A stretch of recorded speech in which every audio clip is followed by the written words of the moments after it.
Hi there everyone, my name's Dave West. I hope you're all doing well. So welcome back to the ultimate video test, and today I'm checking out the Samsung Galaxy S22 Ultra. Now, as with all ultimate video tests, I'll leave all of the main camera specifications down in the description, and I'll just run through some of the high level features throughout this video to help save you some time. So starting off as always with the front facing camera, and this is a 40 megapixel fixed focus camera, and this can record video at up to 4K at 60 frames per second. So starting off with 4K at 30 frames per second, and as you can see, you've got nice electronic image stabilization,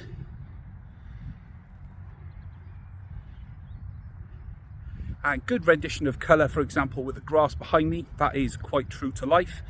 But as with all recent Samsung front-facing cameras, we do get a lot of highlight blowout in the background here, so the HDR is doing a pretty average job of trying to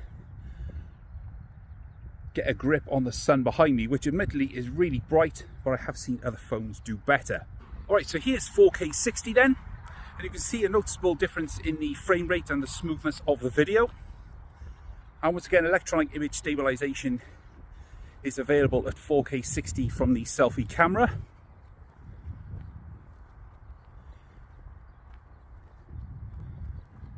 And as you can see, when I spin around, you can see the movement is much smoother at 4K 60, which is to be expected. And just check out how it handles dynamic range. And you can see there that it really struggles with the sun in the background. It is quite extreme for such a small sensor, but just something I wanted to include in this test so you can see how the phone handles different conditions in daylight. Now, in addition to the standard video modes from the Selfie camera, you also get portrait video as well. Now, this records at 1080p at 30 frames per second, and as you can see, get a nice blurred background behind me and a good cutout effect on my face. So sometimes with sticky out ears like me, who've got glasses, sometimes when you turn, you'll see that the outer edges of objects are sometimes a little bit soft because it's trying to maintain a cutout portrait effect. But not with video. It's doing a really good job, and the overall effect looks really pleasing. So if I just spin around and see the houses behind me, the bokeh effect is a lot more pronounced than just using the standard video. And even though I've got a lot of light on my face, so it's really helping this small sensor, detail and color is really nice in my opinion. And the good thing is you get the image stabilization as well. So whilst getting a nice portrait effect from the camera, you get good stabilization as well, which is good because some phones don't have that ability. The one that's currently in my pocket, the Find X5 Pro from Oppo, doesn't have any image stabilization on its portrait video, so it kind of ruins the effect just a little bit. Alright, so moving around to the rear cameras then. There's a fair bit to go through here, so do bear with me. So starting off with the ultra wide angle camera at 4K at 30 frames per second. And this is a 16 megapixel kind of autofocus camera. You do get some autofocus included, although it's a lot less pronounced on using the main camera. And this can shoot video, as can all the lenses, at up to 4K at 60 frames per second. Now, as you can see, you get a really nice wide field of view from the ultra wide camera. Just like the Selfie camera, electronic image stabilization is available, and that can be toggled on or off as you wish. Now, you can see even with just standard dynamic range, I'll do a separate test with high dynamic range video. It's doing a really good job of keeping the shadows lifted on slightly darker areas of scenery, whilst maintaining a really good level of control over the sun in the background, which is really good. And the electronic image stabilization, as you can see, is nice and smooth and keeps footsteps to a minimum. But the good thing is, much like the iPhone, it hasn't got that super on rails stabilization you can get from some phones. You still get a little bit of rock from side to side just to show you are actually walking. And the good thing is, at both 30 and 60 frames per second, you can switch lenses on the go. So move to the main camera, and you can see Dynamic range is held really well between both cameras, so you get really similar color and highlight shadow control, which is really good. So back to the main camera. So this is a 108 megapixel main sensor. And once again, this can record video up to 4K at 60, with a bonus that you can record up to 8K at 24 frames per second, which I will film in a separate video. And you can see there, you get a nice rendition of the scene. You even get the colours of the sunset over the mountain there in the background. Is doing a really good job of maintaining the hazy look that you will get on the mountains there. So just go for a quick walk around here. You can see just how uneven the ground is, and it does a good job of keeping everything nice and stable, which is great. Now the reason I've come up here is because it gives me a chance to show you the zoom cameras. Lots of scenery to pick from. So move to the 3x camera, and again you get really nice detail even when zoomed in. Now granted, this is a optical zoom lens, so you get the actual benefit of the zoomed optics, so it maintains nice detail and color throughout. And stabilization wise, if I just go for a quick walk, you can see although the footsteps and the movement is slightly more pronounced because you're zoomed in, so every little movement is just that little bit more exaggerated. You can see that it's doing a really good job of maintaining all that detail while zoomed in and stabilizing the image at the same time. So a little break in the scenery here on purpose. So if you focus on this farmhouse up in the distance, I can go to 10x optical zoom, and that allows us to see that in a bit more detail. Now there is an additional level of zoom available, so you have to kind of go back, press 10x, and then you can zoom in up to 20 times. So I suspect what it's doing here is it's going from the 10x optical zoom and then doing a digital zoom from that up to 20 times. Now compared to the Galaxy S21 Ultra, this is a little bit better in terms of detail. It's not so over sharpened, but I think the slight disadvantage of that is that you get a slightly softer looking image, and you have to keep things still a little bit more in order to maintain control of the image, because as you can see, just the tiniest bit of movement means the sensor is rolling around on its optical image stabilization motor, as you can see there. But nevertheless, looking pretty decent in my opinion. And just to show you just how far that zoom range is, I'll go all the way back to the ultra wide camera, and you can see just how far away we can reach with the optical zoom cameras, which is excellent. Alright, so 4K 60 then, and dynamic range test again, nice and consistent despite the change of frame rate.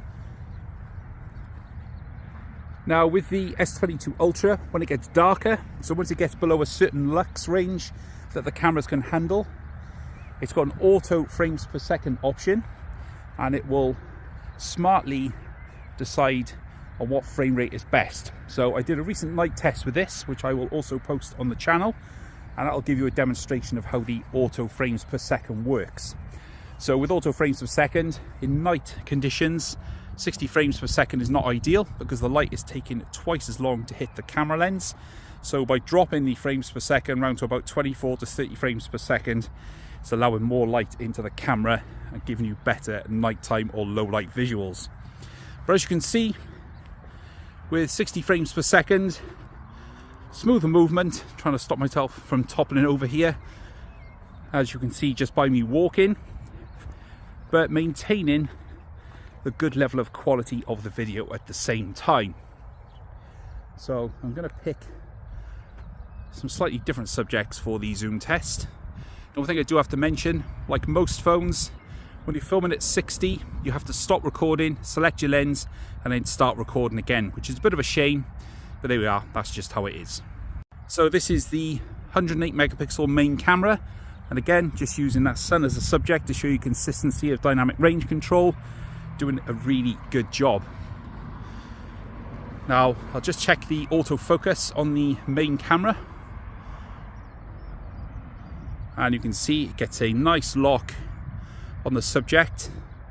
The autofocus motor is, you can see it's not super fast, but it gets a really nice smooth lock on the subject. And if I move the subject further away, let's just see how far I can get. That's as far as my arm can stretch.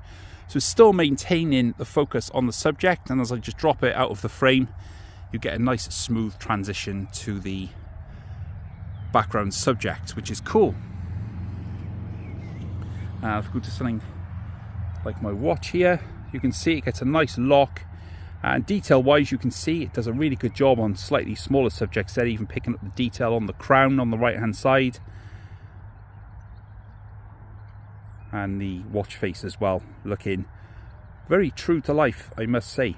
Even the shading of the insert, the sort of the black watch face, looks really good. Excellent job. So that's the main camera. Alright, so there we go. That's the 3x telephoto camera. So getting closer and closer to the horizon in the background. And again, dynamic range handled like an absolute champ.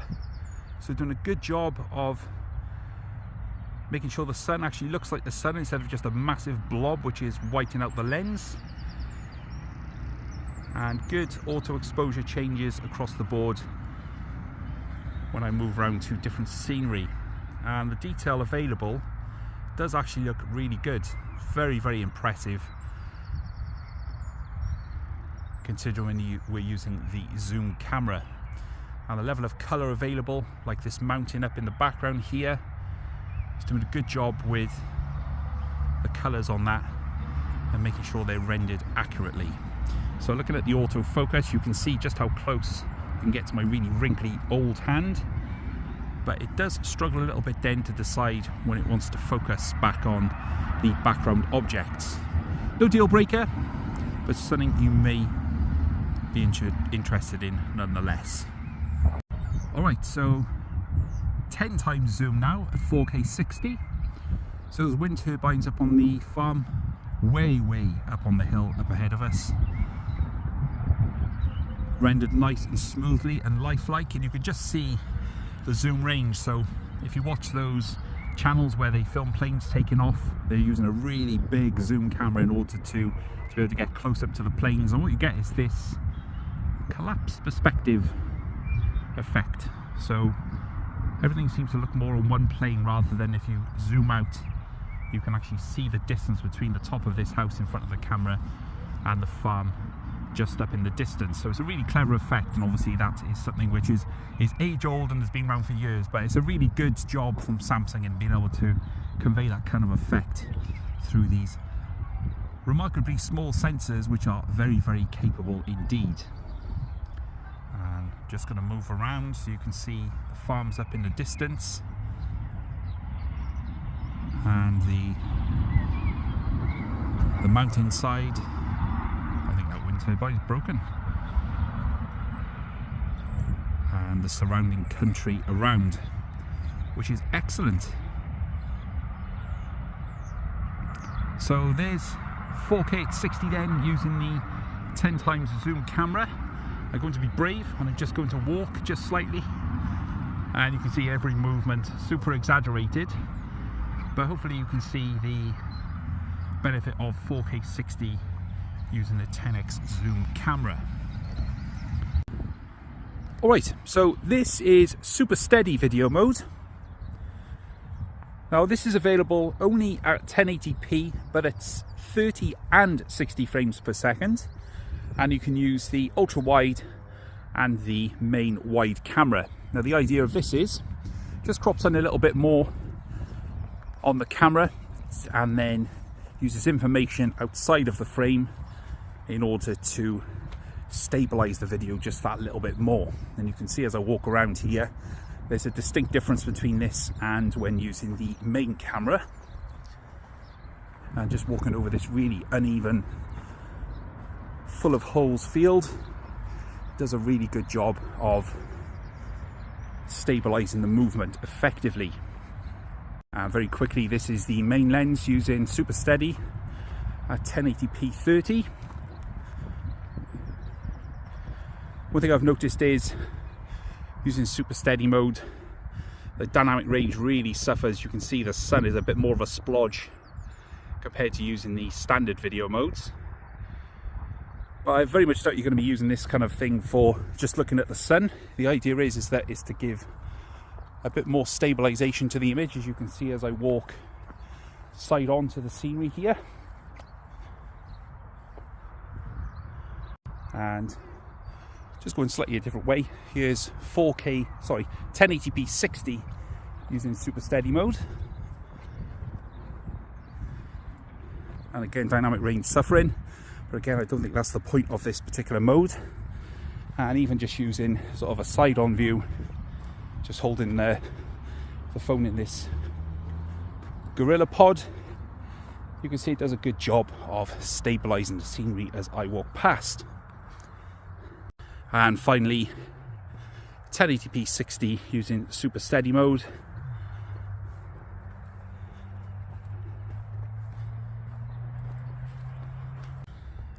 Alright, so just showing you the portrait mode using the 3x camera on this horse.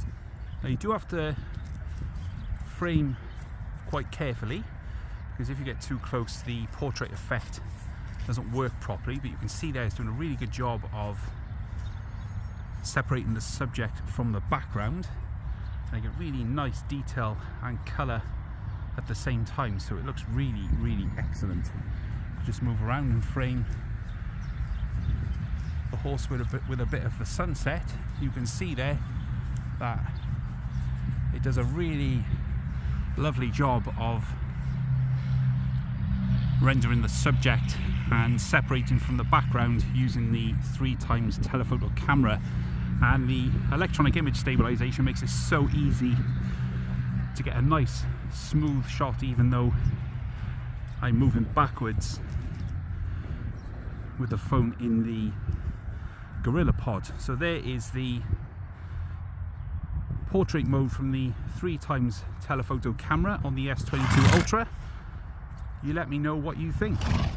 Alright, so that's the end then of the Samsung Galaxy S22 Ultra standard dynamic range ultimate video test. I will do a separate test for the high dynamic range option, but for now that's everything you can get using all of the standard camera modes. Now there is 8K at 24 frames per second, and I will do a separate video for that and just upload it straight to YouTube. But for now, this is what you get using standard dynamic range. But as always, if you've got any comments or any questions about anything you've seen in the video, then please do let me know down in the comments, and I will get back to you as soon as possible. And don't forget, if you're new around here, then please do consider subscribing so you don't miss more videos coming like this on the channel very, very soon. But for now, this has been my ultimate video test for the Samsung Galaxy S22 Ultra. My name's Dave West, and I will catch you guys later.